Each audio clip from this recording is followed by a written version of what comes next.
te lèves tôt, tu cours toute la journée, tu donnes tout, tu fais toujours plus.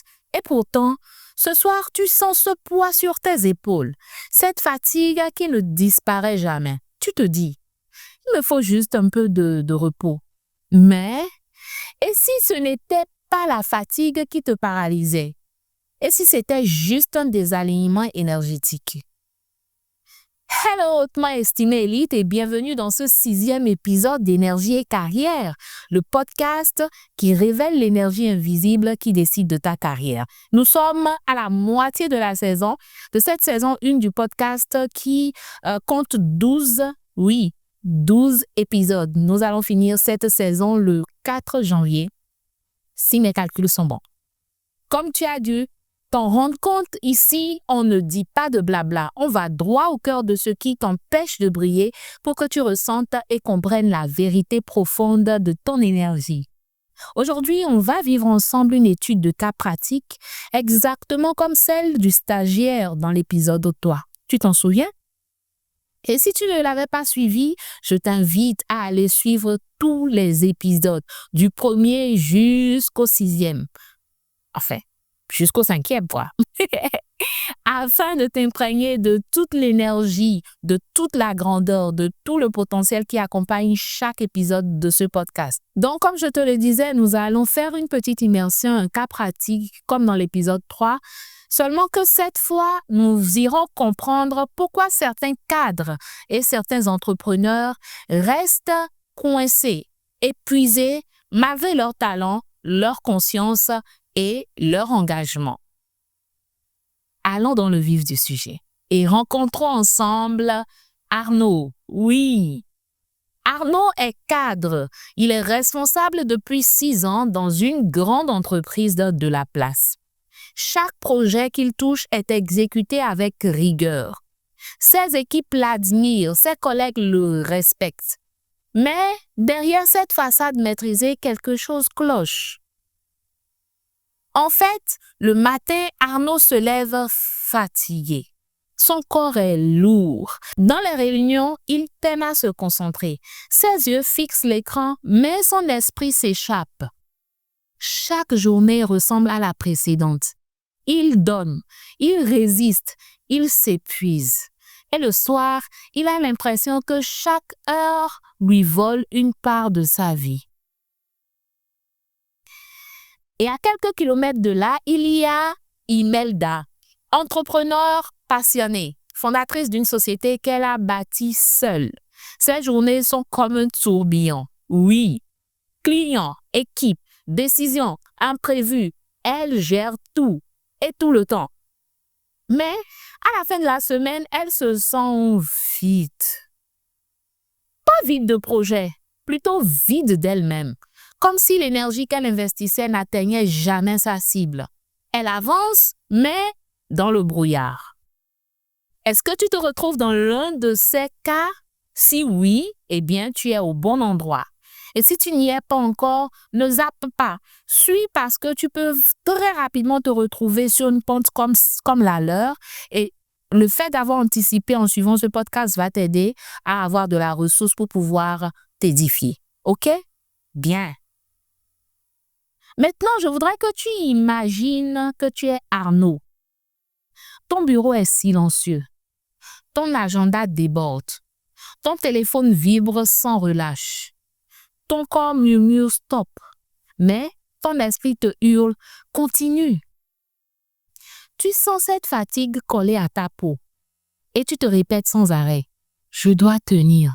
Je dois être efficace. Il ne faut pas que je lâche. C'est ça, le désalignement énergétique. C'est pas une faiblesse, c'est juste un décalage entre ton énergie et tes actions. OK? Bien. Lors de nos sessions de coaching, nous avons identifié ces croyances invisibles qui bloquent l'énergie d'Arnaud et d'Imelda. Et derrière ces croyances se cache généralement une vérité plus profonde que beaucoup refusent de voir. Croyance numéro 1. Je dois tout gérer seul. Et qu'est-ce que les personnes qui réfléchissent comme ça vont faire? Comme Arnaud, ils acceptent tout. Ils délèguent peu, Il vérifie chaque tâche 3 fois pour être sûr. Et qu'est-ce que fait Imelda? Elle prend toutes les décisions, grandes comme petites. Elle dit souvent, c'est plus rapide si je le fais moi-même. Est-ce que ça te parle? Si ça te parle là, franchement, il faut revoir ta copie parce que c'est l'épuisement et le désalignement qui toquent à ta porte sans que tu t'en rendes compte. Parce que derrière ce besoin de tout contrôler se cache une peur. La peur de ne pas être reconnu comme compétent. Ou bien la peur de ne plus être indispensable. Ça, on en a parlé l'épisode passé, si tu as bien suivi. La peur de perdre la maîtrise et donc la valeur. Cette peur-là va contracter leur énergie. Et chaque micro-contrôle est une micro-contraction. Et petit à petit, cette tension va devenir leur normalité. Un petit exemple pour la route. Imagine un musicien qui veut jouer tous les instruments en même temps. Le seul même musicien veut jouer tous les instruments ensemble. Basse, guitare basse, violon, comment on appelle, batterie, piano. Lui-même, comment il peut être à 1000 endroits en même temps? Ça va faire que il va produire du son, mais aucune mélodie ne va se déployer. Aucune harmonie ne va respirer. Et c'est exactement ce qui se passe quand l'on veut tout contrôler. Notre énergie s'éparpille et l'impact s'éteint.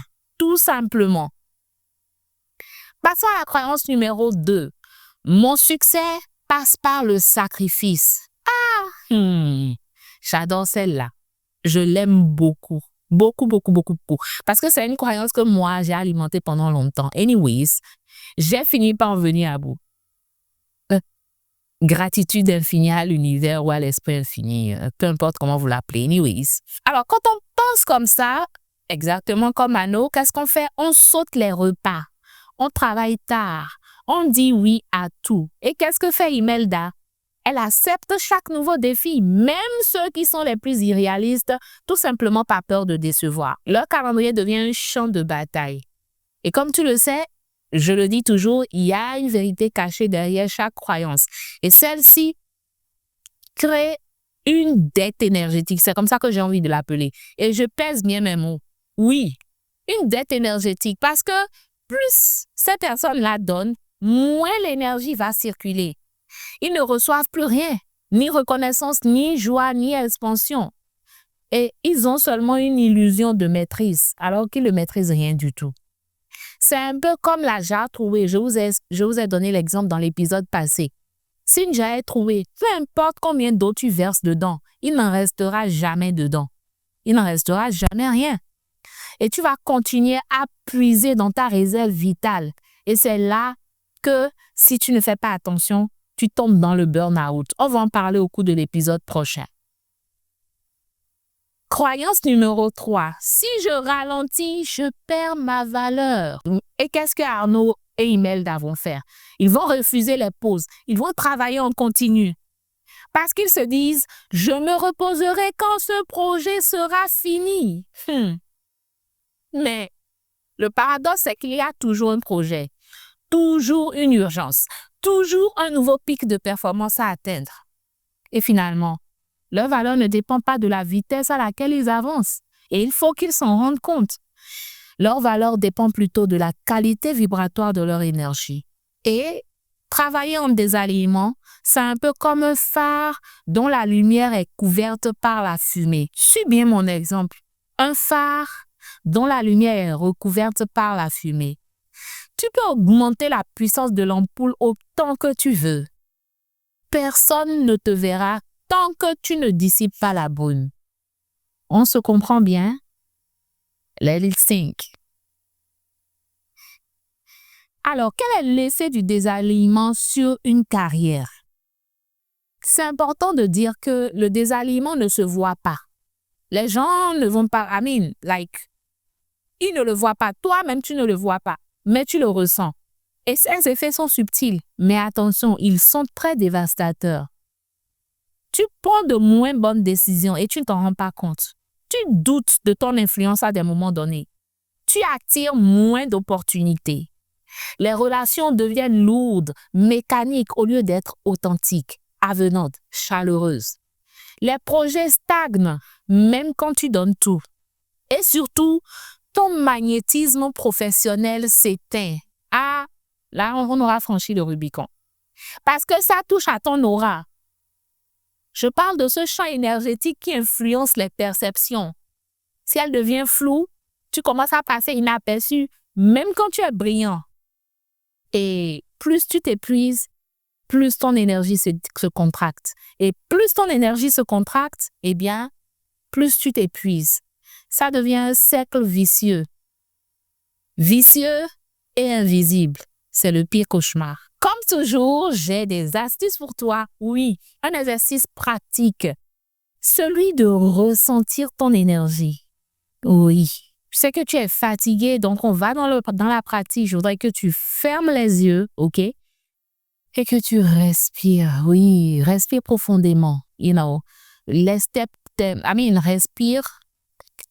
ou plutôt inspire. Garde un peu et expire avec le son. Oui, tu as le droit de le faire et pendant que tu le fais, je voudrais que tu ressentes que tes épaules sont en train de s'affaisser. Signe que tu es en train de décharger tes épaules. OK? Bien. Pendant que tu as les yeux fermés, je voudrais que tu te ramènes en mémoire un moment récent où tu t'es senti vraiment épuisé. Épuisé sans vraiment comprendre pourquoi. Ça y est? Tu y es? Tu l'as, ce souvenir?